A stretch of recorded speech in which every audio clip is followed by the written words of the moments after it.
കൊല്ലം corporation Uliyakovil east ഡിവിഷനിൽ മുൻ mayor Rajendrababu മത്സര പ്രചരണ രംഗത്ത് ഒന്നാം സ്ഥാനത്ത്. രാഷ്ട്രീയ ഭേദമന്യേ രാജേന്ദ്രന് വോട്ടർമാരുടെ പൂർണ്ണ പിന്തുണ.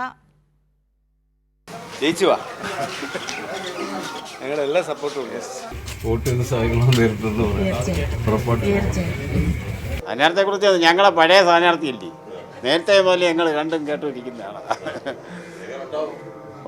ജയിക്കാനാണ് ഞങ്ങളെയൊക്കെ പുള്ളിയെ ജയിക്കാനേ ഇവിടെ സാധ്യത. സാറ് വീണ്ടും വന്നതിൽ വളരെ സന്തോഷം. വീണ്ടും പുരോഗമനത്തിൻ്റെ ഒരു ഭാഗമായിട്ട് നിൽക്കുന്നതിൽ ഞങ്ങൾക്ക് വളരെ സന്തോഷമേ ഉള്ളൂ. പ്രതീക്ഷിച്ചിരിക്കുകയായിരുന്നു, വീണ്ടും വന്നു. ഈ ഇടയ്ക്കിടയ്ക്ക് വനിതാ വാർഡ് വരുന്നുണ്ട്, നമ്മുടെ സ്ഥാനാർത്ഥിയെ, നമ്മുടെ നേതാവിനെ നഷ്ടപ്പെടും. അത് ഈ തിരിച്ചു വരുമ്പോൾ നമുക്ക് വളരെ സന്തോഷം. സാറ് വിജയിക്കണമെന്നാണ് ഞങ്ങളുടെ ആഗ്രഹം. ഞങ്ങളുടെ എല്ലാം ഒരു നല്ലൊരു സഹായമാണ്. കഴിഞ്ഞ പ്രാവശ്യം മേയറായിട്ടിരുന്നപ്പോഴും നമുക്ക് ഒരുപാട് സഹായങ്ങൾ ചെയ്തിട്ടുണ്ട്.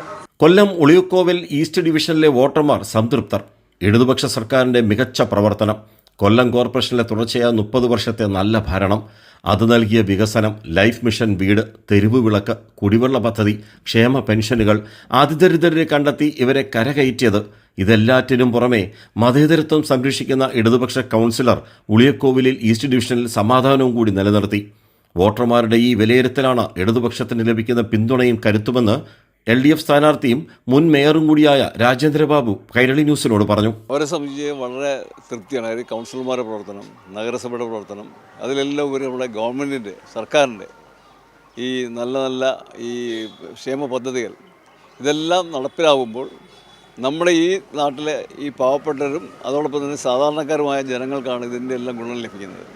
അതിൻ്റെ ഫലമായിട്ട് നമ്മുടെ ഈ കേരളത്തിലുണ്ടായ വികസനത്തിൻ്റെ ഒരു നല്ല പങ്ക് വികസനം നമ്മുടെ ഈ ഡിവിഷനിലുണ്ട്.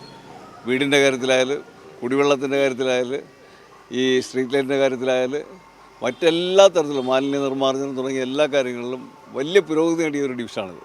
സാധാരണ തദ്ദേശ തെരഞ്ഞെടുപ്പിൽ ദേശീയ സംസ്ഥാന രാഷ്ട്രീയങ്ങളൊന്നും അത്രയ്ക്കങ്ങ് ചർച്ചയാകാറില്ല.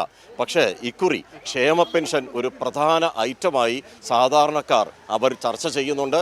ആ പെൻഷൻ നൽകിയ ആ രാഷ്ട്രീയത്തെ ഇടതുപക്ഷ രാഷ്ട്രീയം ചർച്ചയും ആകുന്നുണ്ട്. ക്യാമറാമാൻ അയ്യപ്പദേവിനൊപ്പം രാജ്കുമാർ.